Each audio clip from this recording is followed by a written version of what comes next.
अजिंठा बुद्ध विहार धाग YouTube channel.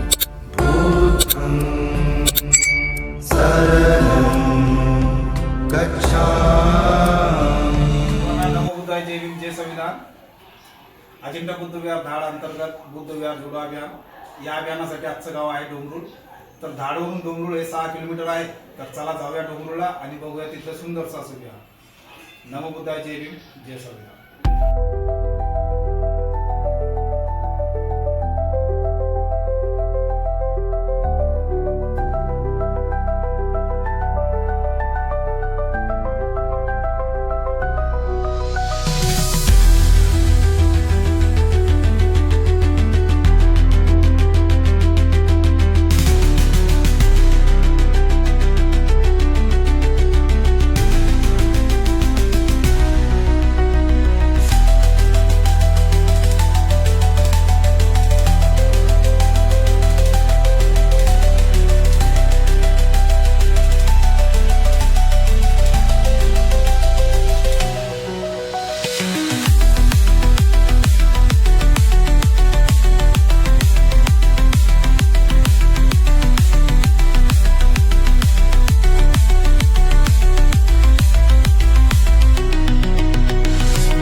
मी doctor Pravin Shankar Borde धाड अजिंठा बुद्ध विहार धाड याचा व्यवस्थापक तसेच बुद्ध विहार जोडो अभियानाचा प्रचार प्रसार।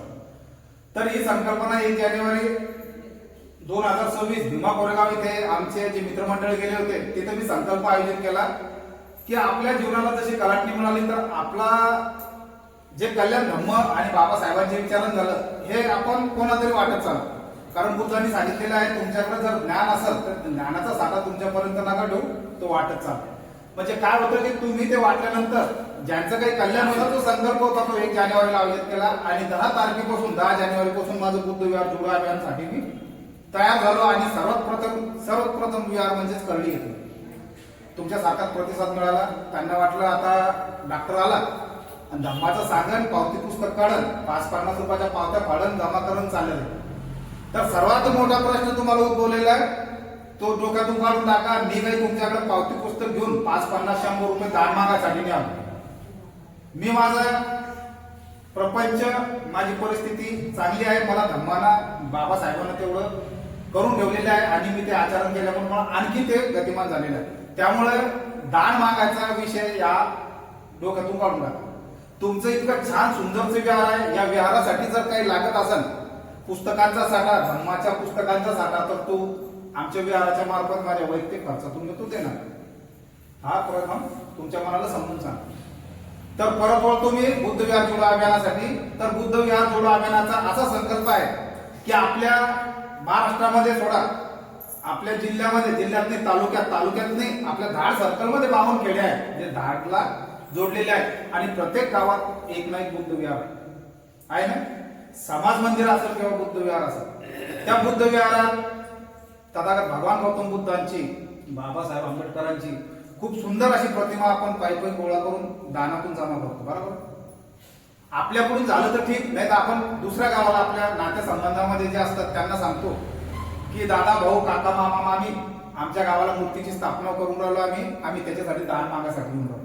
बरोबर ते पण काया वाचा मनानं तथागतांच्या धर्माला जाणून बाबासाहेबांच्या संविधानाचे उपकार अनंत आहे त्याला जाणून आपल्या परीने दान करतात आणि आपण खूप मोठा हर्षोल्लासामध्ये आपल्या विहारामध्ये ते बुद्धांची मूर्ती आणि बाबासाहेबांची मूर्ती स्थापन करतो। एवढ्यापर्यंत झालं। मग नंतर खिरदानाचं अवलंबन करतो, भंतीजींच्या वतीने स्थापना करून घेतो। मग नंतर ते विहारामध्ये त्या मूर्त्या किती धूळ घात पडलेल्या आहेत हे फक्त पौर्णिमेच्या दिवशी आपण जाऊ पाहिजे किंवा एखादा जर जयंती असली आता येणाऱ्या 6 तारखेला येणारी रविवारची पौर्णिमा आहे. नंतर ते जे महामानव आहे ज्यांनी आपल्याला धम्म विज्ञानवादी दिलेला आहे आणि त्यांच्यासाठी जे संविधान रूपी आपल्याला संविधान दिलेलं आहे न्याय हक्कासाठी, या सर्वांना मानवंदना करणं किंवा अभिवादन करणं आपल्याला गरजेचं आहे. त्यांच्यामुळेच आपण इथं बसलेलो आहोत. म्हणून सर्वप्रथम त्यांना अभिवादन करण्यासाठी त्यांच्या मूर्त्यासमोर अगरबत्ती मेणबत्ती प्रज्वलित करायचे आहे. यामध्ये ज्येष्ठ उपासक तसेच ज्येष्ठ उपासिका आणि धम्मसेवक धम्मसेविका आपण सर्वच यायचं आहे आणि इथे अगरबत्ती आणि मेणबत्ती प्रज्वलित करायची आहे.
जय संविधान.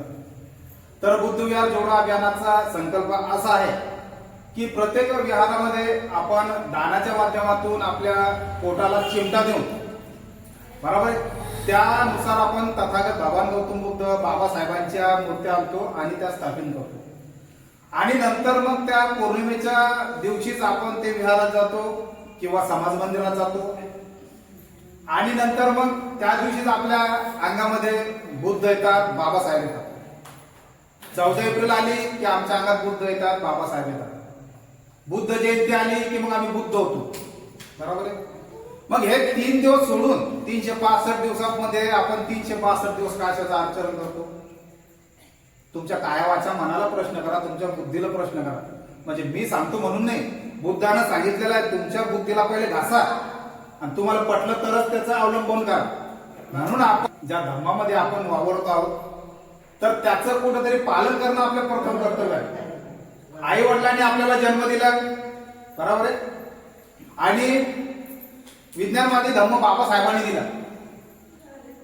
संविधानाचं कवच म्हणून आपल्याला न्याय हक्काची बाजू मांडण्यासाठी स्वतंत्र दिलं.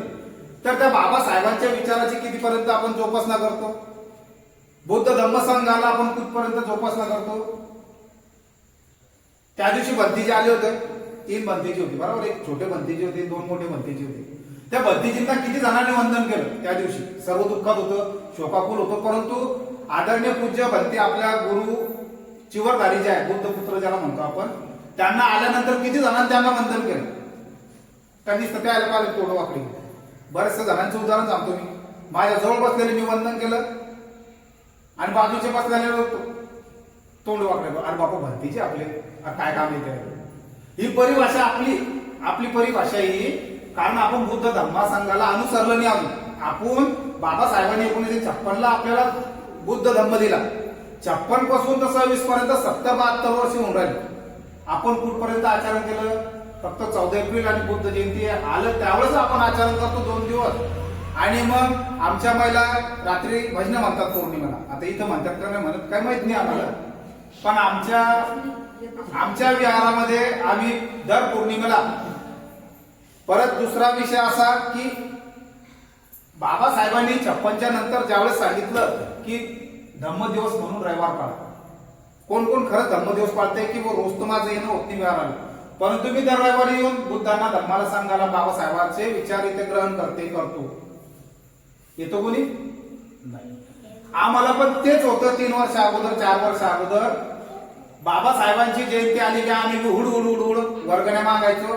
14 एप्रिल जल्लोष मध्ये साजरं करायचं आणि दुसऱ्या दिवशी आणि 16 एप्रिल पासून आम्ही जैसे ते जैसे. मग मे महिन्यात ज्यावेळेस बुद्ध पौर्णिमा आली त्या दिवशी बुद्ध पौर्णिमा पकडायची एक दिवस, मग आम्ही बुद्धाचे अनुयायी आहे, त्या दिवशी जायचं, वंदन करायचं, त्रिशरण पंचशील करायचं, 12च्या आत जेवायचं, आणि तो दिवस गेला की मग जसे ते वैसेचे. आम्ही आम बोललेले, मी आम बोललेले म्हणून सांगू राहिलो. आणि ज्यावेळेस तुम्ही आचरण करत नाही आणि थोड्या याच्यापर्यंत आचरण करता, मग जैसे ते वैसे होतं, तर तुमच्या जीवनाला कलाटणी मिळेल कधी? तुमच्या जीवनातल्या कार्याला गतिमान होसाल कधी?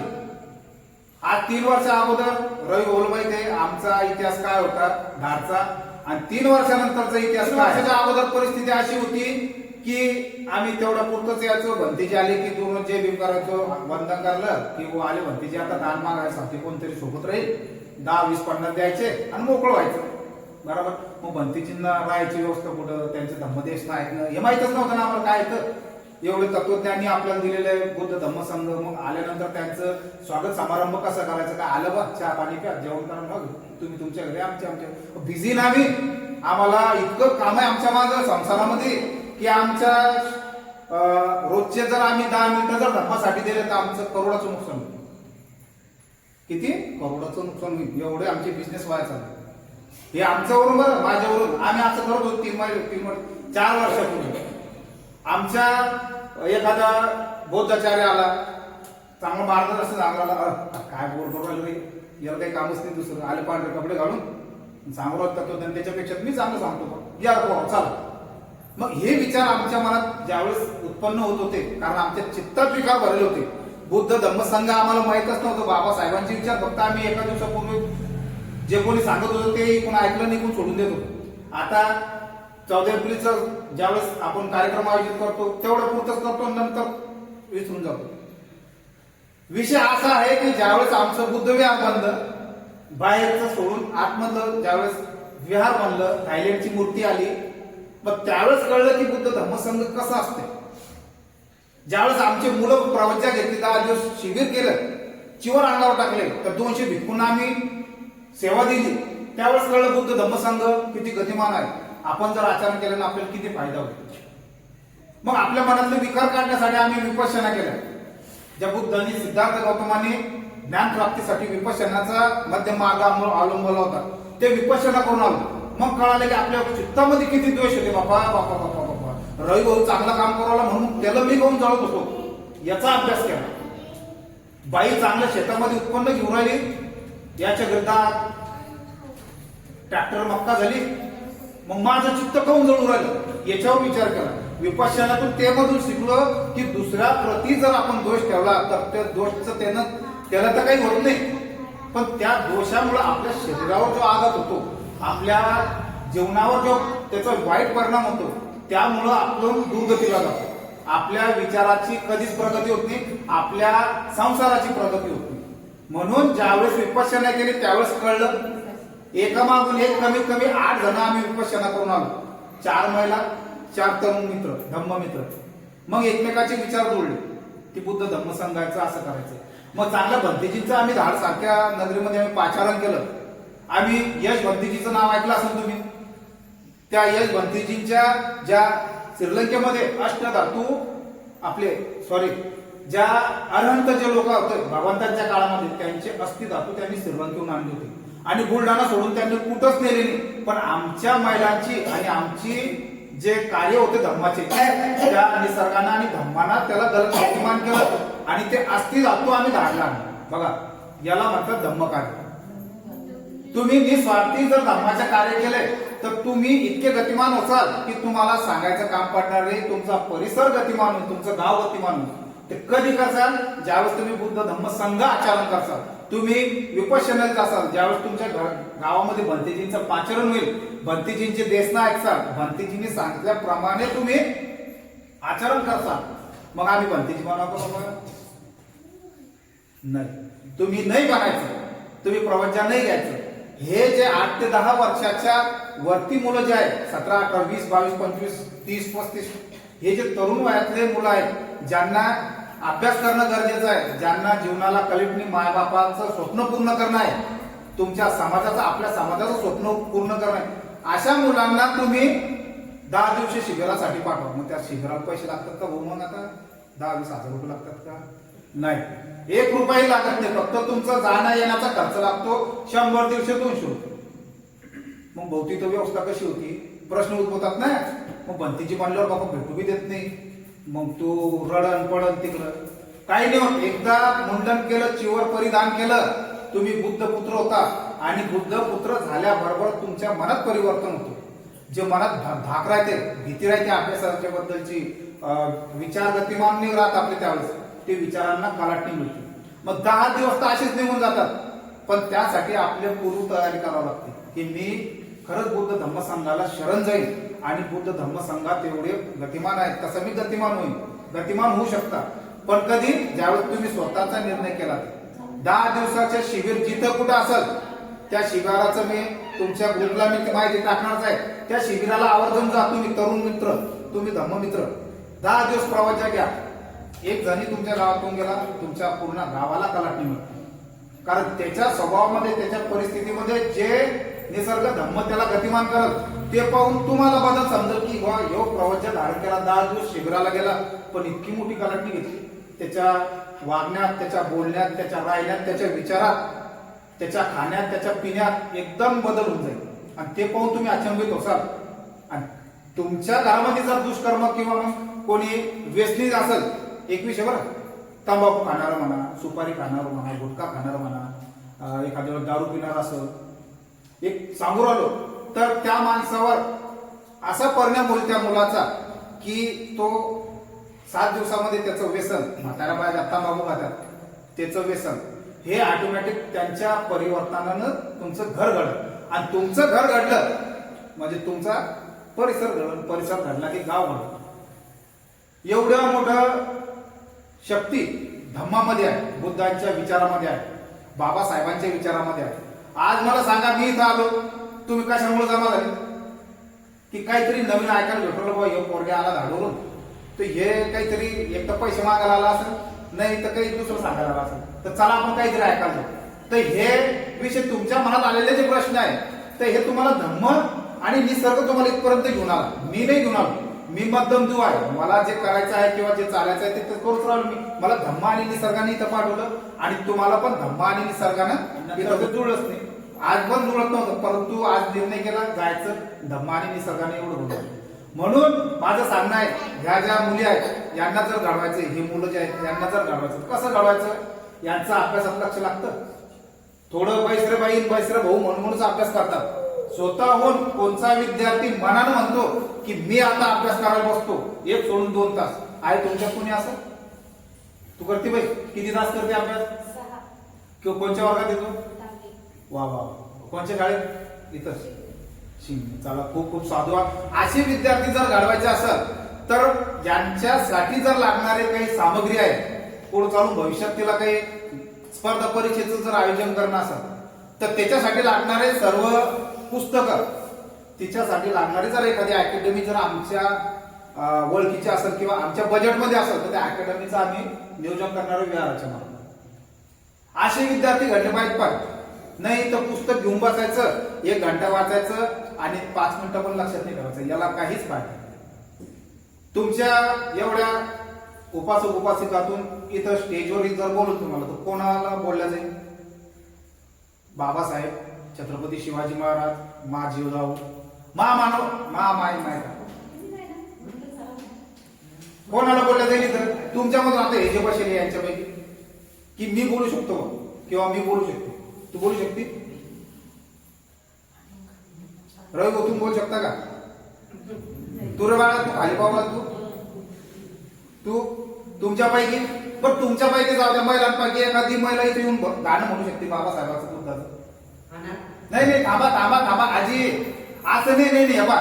मग शिवाजी महाराज यायचे जन्माला तर दुसऱ्याच्या घरात नाही, बाबासाहेब जन्माला दुसऱ्याच्या घरात नाही आणायचे, आपल्या स्वतःच्या घरात जन्माला आले पाहिजे. बाबासाहेब, छत्रपती शिवाजी महाराज, माता रामाई, माता भीमाई आपल्या घरी जन्माला आणायचे, दुसऱ्याच्या घरी नाही आणायचे.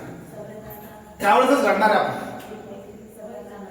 तर याच्यासाठी घडायला तुम्हाला पण सांगतो, ज्यावेळेस तुमच्या विहारामध्ये पौर्णिमा असेल, धम्मदिवस असेल, त्यावेळेस नियोजन प्रत्येक विहाराला सर्वात सांगून राहिलो, जेही विद्यार्थी विद्यार्थिनी घडणार आहे, या अशा मुली अशी मुलं, तर यांना दर पौर्णिमेला तुम्ही बसता कीर्तन होती नाही होते माहित नाही विषय, परंतु आता संकल्प असा करायचा याच्यानंतरचा विषय, जर धम्माच्या गतीला चळवळ देणं तुम्हाला आणि तुम्हाला गतिमान होणे, तुम्हाला जर दारिद्र्यातून मुक्त होणे, तुमचे विचार जर दारिद्र्य असेल तर तुम्हाला मरेपर्यंत ते विचार सोडणार नाही आणि तुमची अधोगतीच राहणार आहे. पण तुमचे विचार जर प्रगत करणार आहे तर तुम्हाला बुद्ध धम्मसंघाला शरण जाणे आणि त्याचं माध्यम आहे बुद्ध विहार.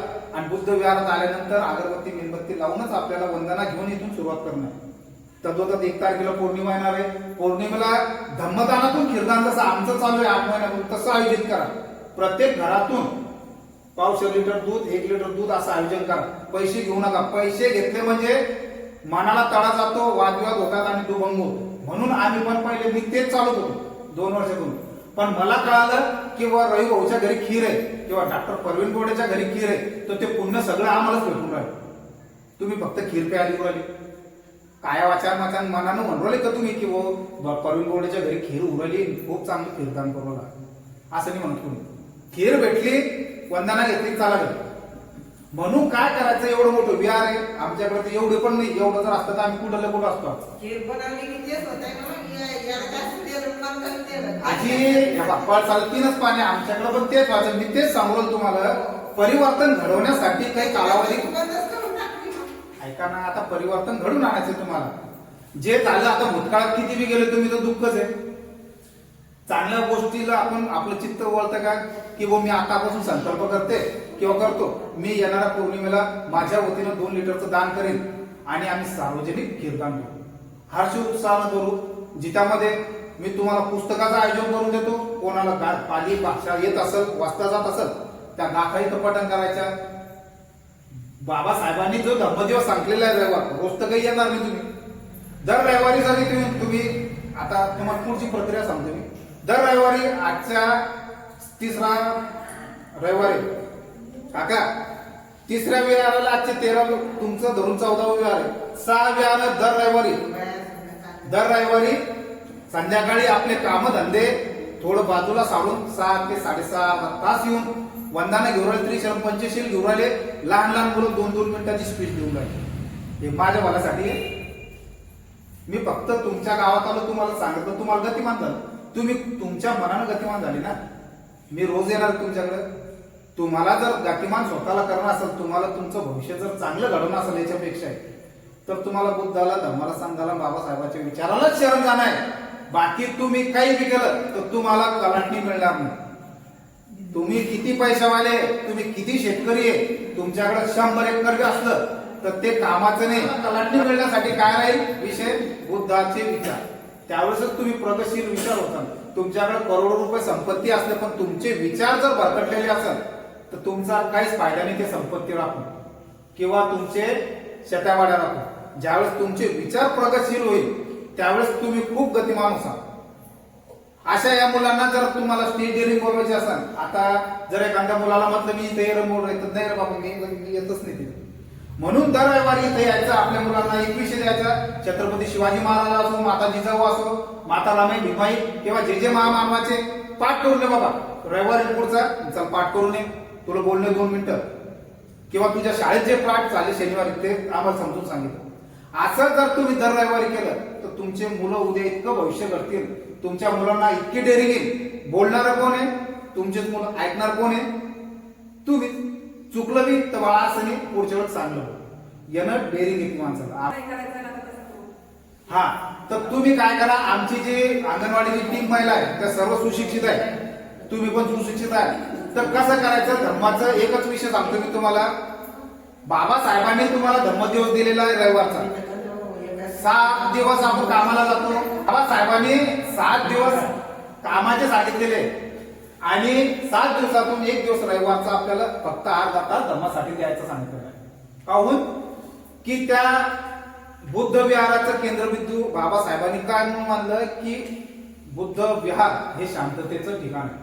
ज्यावेळेस तुम्ही रागद्वेषामध्ये किंवा काही सद्भावना दुर्गती काही विचार मनातले भरकटले घेऊन येतो आपण दरवाजेपर्यंत आणि दरवाजातून आल्यानंतर शांत मुद्रित अवस्थेत आपल्याला तथागत भगवान गौतम बुद्ध दिसतात आणि महामानव डॉक्टर बाबासाहेब आंबेडकर ज्यांनी आपल्याला गटारीतून काढून सोन्याची दिवस दिली. बरोबर ना. अशा या महामानवाकडे बघून आपलं चित्त जे विचार सैरावैरा झालेले असतात ते शांत होतात. आपल्या प्रतीने एक अगरबत्ती एक मेणबत्ती लावली तर बघा हे अगरबत्तीचा सुगंध दररोज वास येऊन राहिला अगरबत्तीचा. यामुळे काय झालं, तुमच्या चित्ताला एक कलाटणी मिळाली की माझ्या विचार आलेले हे कुठेतरी या सुगंध वासाने शांत झाले. ही मेणबत्ती जी प्रज्वलित केलेली आहे, या मेणबत्तीकडे पाहिलं कोण, ही मेणबत्ती कशी जळून राहिली, शांत. तसं तुमचं इथं आल्याबरोबर चित्त मेणबत्ती जळल्यानंतर तिच्यावर जरा 1 सेकंद 2 सेकंद पाहिलं, तुमच्या चित्तात जे विकार भरलेले आहेत, विचार जे भरकटलेले आहेत ते शांत होतात. आणि मग शांत चित्ताने इथे बसून तुम्ही जर तथागत भगवान गौतम बुद्धाला वंदन केलं, बाबासाहेबांना वंदन केलं, तर तुमचं चित्तात जे आलेले विकार आहेत हे एकदम शांत होतात. आणि शांत झाल्यानंतर मग तुमच्या निसर्ग आणि धम्म तुमच्या जीवनाला कशी कलाटणी द्यायची ते ठरवतात, आपण ठरवतो. आणि मग तुम्ही इथून उठल्यानंतर ज्यावेळेस बाहेर पडता मग बडबड काय करतो जाऊ आपण, सर्वांप्रती मंगल मैत्री करत जायची आहे. मी माझं तर कल्याण होईनच बाबा, पण माझ्या या शब्दानं सर्व जगामध्ये ब्रह्मांडामध्ये जेवढे जीव प्राणी राहतात त्यांचं पण कल्याण होतं. असं जर म्हणत जर तुम्ही घरापर्यंत गेले मनातल्या मनात असं मोठ्यांनी म्हणायचं तर बघा तुमच्या या मंगल मैत्रीनं तुम्हाला सकाळपर्यंत किती फायदा होतो.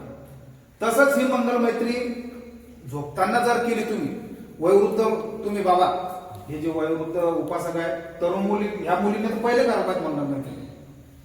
तर ही मंगल मैत्री करताना तुमचे दिवसभर भरकटलेले विचार जे राहतात, ताणाचे विचार असो, एक्झर्शन झालेले विचार असो, दुसऱ्याप्रती वाईट भावनेचे विचार असो, या विचारांना आपल्याला झोप येत नाही बघा. मंगल मैत्रीचे 11 फळं भेटतात तुम्हाला. संध्याकाळी झोपताना जर 2 मिनिटाची मंगल मैत्री केली, बुद्ध धम्मसंघाला शरण जातो, बाबासाहेबाला शरण जातो, मायबापाला शरण जातो आणि माझ्या आचार्य शिक्षणांना शरण जातो, आणि माझं जसं कल्याण झालं तसं सर्वांप्रती मी कल्याण अर्पण करते, सर्वांचं कल्याण व सर्व दुःख पिवळातून मुक्त हो. एवढं जर बोलता बोलता जर तुम्ही झोपले ना तर तुम्हाला शांत अशी निद्रा येईल, तुमचे हातपायाचं दुखणं कमी होईल. आणि तुम्ही सकाळी ज्यावेळेस उठचाल त्यावेळेस कोणाचा हात दुखते, कोणाचा पाय दुखते, कोणाची कंबर दुखते, बरोबर आहे, हे त्रास होतेच ना, कोणाची मान आवटळती. हे जे होणारे प्रकार आहे याला 50% आळा बसतो. किती करून पहा आजचे दिवस, उद्या सांगा मला. याचे जर तुम्ही 7 दिवस जर मंगल मैत्री केली तर दुसऱ्या दिवशी तर फायदा होणार, पण 8व्या दिवशी तुम्हाला किती फायदा होतो. आणि मंगल मैत्री प्रती तुमचे जे ह्या पृथ्वी तलावरील जे तरंग आहे, तुमच्याकडे येणारे जे वाईट विचार आहेत दुसऱ्यांप्रती ते पॉझिटिव्ह होऊन जातात तुमच्याबद्दलचे. दुसऱ्याने जर तुम्हाला आतापर्यंत डावलण्याचा प्रयत्न केला बघा, 8 दिवस 7 दिवस करून पहा, 8व्या दिवशी तुमच्यावर काय फरक होतो.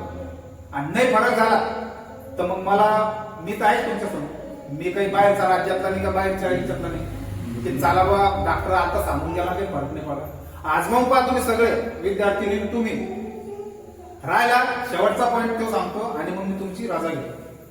हे लहान लहान विद्यार्थी अभ्यासामध्ये किती अभ्यास करायला बसलं तर यांचं लक्ष लागत नाही.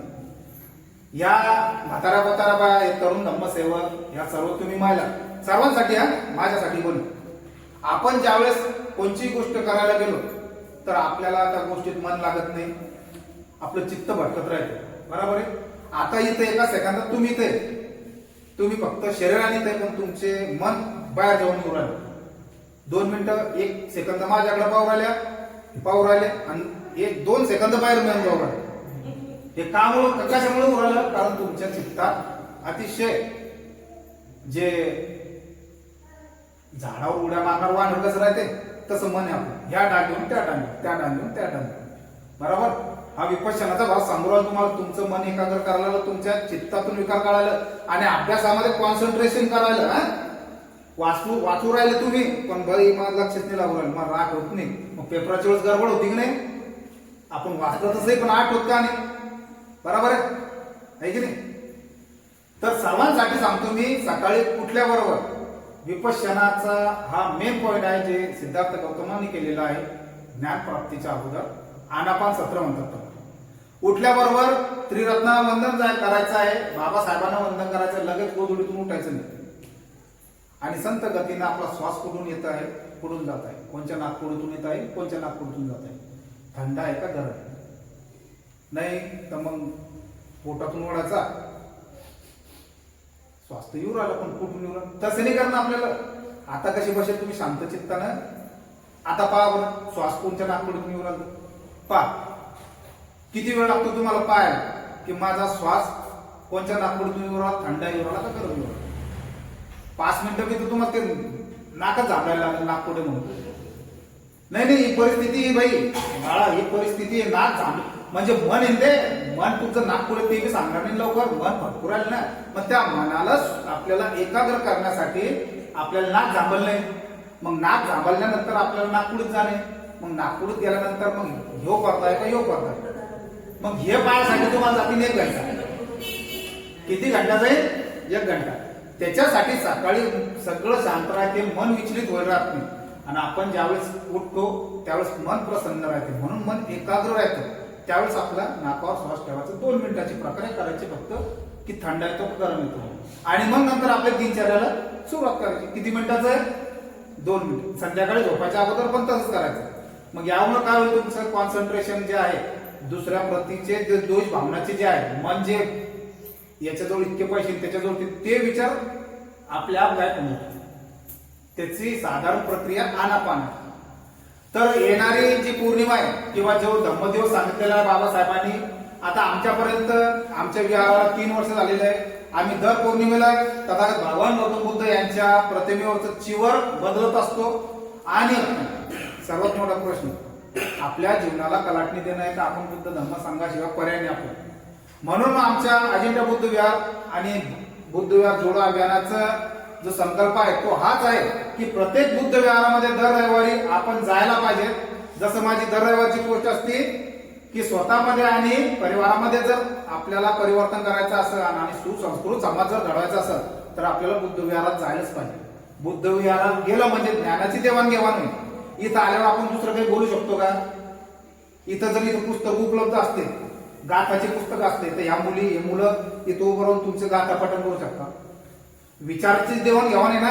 काही नवीन नवीन योजना तुम्ही करू शकता, काही नवीन नवीन पुस्तकाबद्दल तुम्ही माहिती विचारू शकता, मुलींना काही सांगू त्यांच्याबद्दल मुली सांगू शकतात, मुलं सांगू शकतात.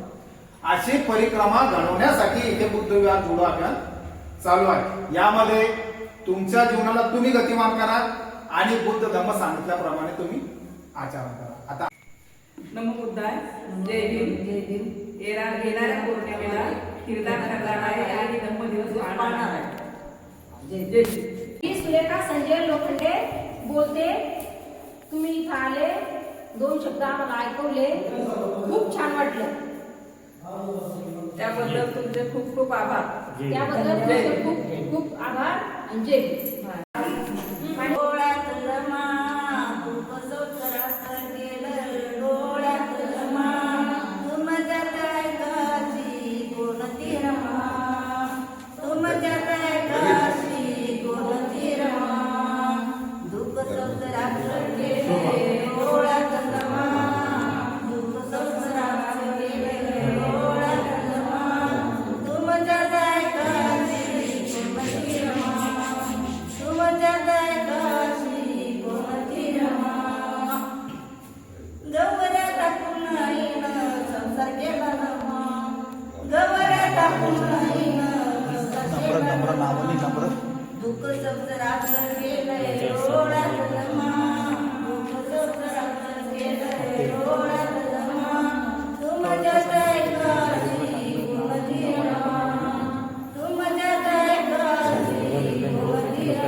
शाळेच्या बोलते आई बाई तुला सांगते भीम माझा बोले सुट बुट घालून निघो गावामध्ये दुखे तेव्हा बामणाच्या पोटामध्ये गमा दुखे तेव्हा बामणाच्या पोटामध्ये आई बाई तुला सांगते आई बाई तुला सांगते भीम माझा बोले सुट बुट घालून निघो गावामध्ये दुखे तेव्हा बामणाच्या पोटामध्ये गमा दुखे तेव्हा बामणाच्या पोटामध्ये दिनावा माझा गरिबाचा नेता एक मताचा अधिकार होता एक मताचा अधिकार होता देश फिरी विंध्यानं देश फिरी विंध्यानं लेखीच्या टोपामध्ये दुखे तेव्हा बामणाच्या पोटामध्ये गमा दुखे तेव्हा बामणाच्या पोटामध्ये आई बाई तुला सांगते आई बाई तुला सांगते भीम माझा बोले सुटबुट घालून मी लोकांमध्ये दुखी तेव्हा बामणाच्या पोटामध्ये गमा दुखी तेव्हा बामणाच्या पोटामध्ये पाण्याच्या घोटासाठी म्हणूला जाळीले पाण्याच्या घोटासाठी म्हणूला जाळीले 14 तळ्यानं फुले वगेरे 14 तळ्यानं फुले वगेरे देशाच्या नरनारी फसविले एकासाठी तवा दुखी बामणाच्या पोटामध्ये गमा तवा दुखी बामणाच्या पोटामध्ये लाड ठेवते बाई मोठी मी झाले लाड ठेवते बाई मोठी मी झाले मनापानाने पुढचित बसले मनापानाने पुढचित बसले मीठ आले तेव्हा बाई मीठ आले तेव्हा बाई लेकीच्या टोकामध्ये दुखे तेव्हा बामणाच्या पोटामध्ये गमा दुखे तेव्हा बामणाच्या पोटामध्ये तुम्ही आले आम्हाला 2 शब्द ऐकवले आम्हाला खूप चांगलं वाटलं आणि मन असं प्रसन्न झालं 2 शब्द ऐकून त्याबद्दल तुमचे धन्यवाद. अजिंठा बुद्धविहार धाड अंतर्गत बुद्धविहार जोडा या अभियानासाठी आजचं गाव होतं डोंगरूळ आणि डोंगरूळमध्ये हे सुंदरसं असं विहार या विहाराचं नाव आहे महाबोधी बुद्ध विहार. तर खूप चांगला प्रतिसाद या केंद्र उपासक उपासिका बालक बालिका विद्यार्थी वर्गाने दिलेला आहे. खूप छान प्रकारे त्यांनी धम्माला जाणून आतापर्यंत केलेले कार्य व यापूर्वी केलेले कार्यांना ते उजाळणी देण्यासाठी त्यांनी येणाऱ्या पौर्णिमेला आणि धर्मदिवसाचं जे बाबासाहेबांनी सांगितलेलं आहे त्याचं आम्ही पालन करू आणि आमच्या जीवनाला कराटे देऊ असं त्यांनी स्पष्टीत दिलेली आहे.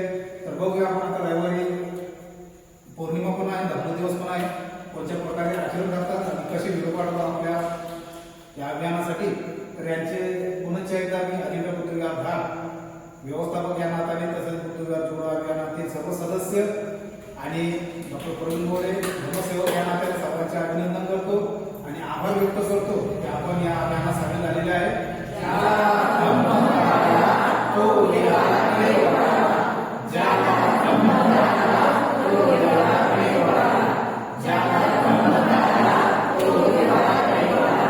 नमो बुद्धाय जय हिंद जय संविधान. अजिंठा बुद्ध विहार धाग YouTube चैनल.